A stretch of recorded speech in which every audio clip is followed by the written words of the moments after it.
morning, Northeast Kansas. You're watching KSNT News at 6. Good morning, everyone. I'm Brittany Moore. Thanks for waking up with us here on KSNT News.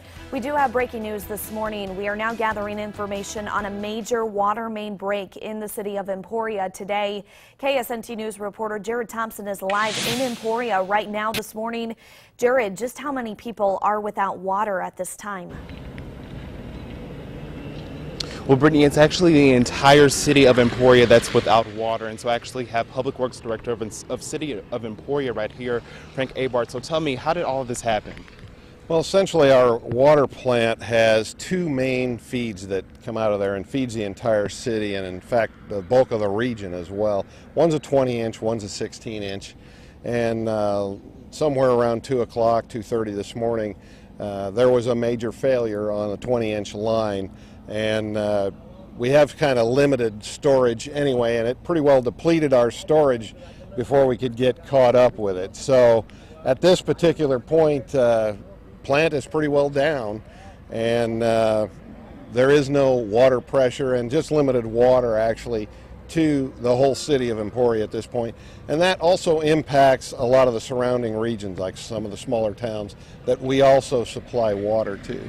So we have a pretty major event on our hands at this point.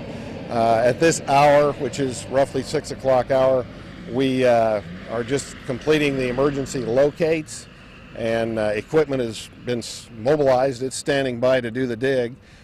So once we get in and we find out what the damage is, then we'll be making those repairs.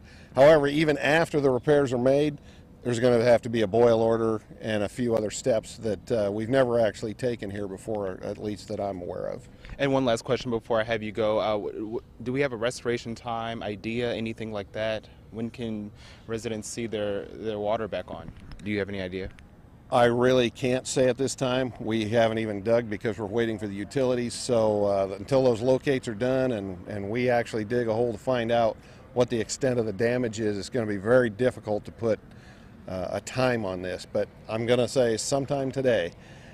That's about the best I can do at this particular hour. Well, we'll have more information later on in the show. Of course, we'll update you on air and online at KSNT.com. Live in Emporia, Jared Thompson, KSNT News. All right, thank you, Jared, for all of that information. We are in close contact with authorities as well as, of course, Public Works representatives. We will continue to keep you updated here on air all morning long, as well as on our website, KSNT News, or excuse me, KSNT.com for KSNT News as we learn more information today.